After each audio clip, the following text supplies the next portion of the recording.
today, baby. Out there today. Play with some enthusiasm today now. Some of the best coaches I've ever known were not great players. They didn't play in the NFL, and Bobby Elliott didn't play in the NFL either. But I think Bobby, because he maxed out on his abilities to play college football, and he did that because of the knowledge that he gained from how to play that position of defensive back. And of course, they put him in position to be a great teacher of other defensive backs, and he certainly got that done. Just a great mind for the game of football. There's never been a better defensive backs coach in the history of Iowa football. I can say that with confidence. And of course, he also became an outstanding defensive coordinator after Coach Brazier retired.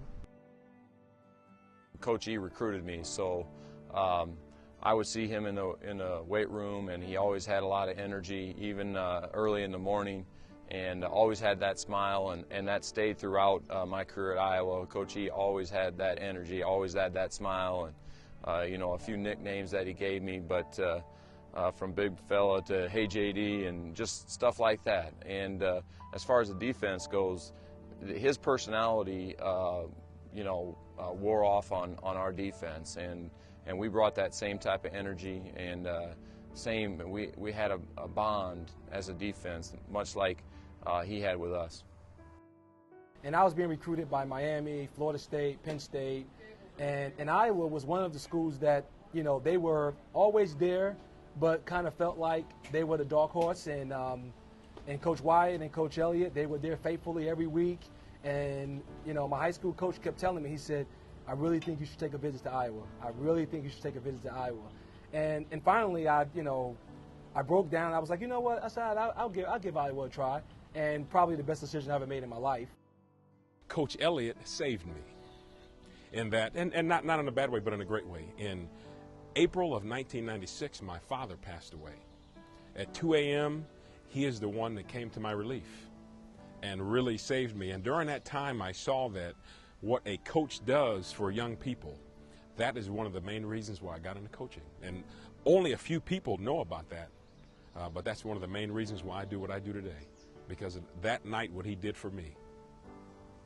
He obviously was an academic All-American here at the University of Iowa, academic All-Big Ten. He did not play on teams that were, how do I say it, very successful. They were losing teams, but he was a player that was just, you'd describe as tough as nails.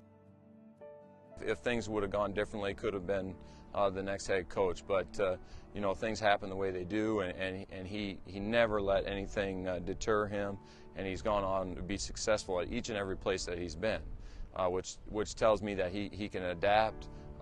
He's likable, obviously, and just had a fantastic career in the coaching realm of things. And who wouldn't want to play for that guy, and who wouldn't want a guy like himself on a staff?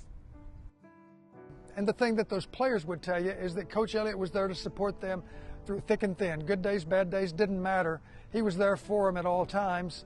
And of course, they want to be there for him at all times as well. One of the finest people you'll ever meet. Always had time for others.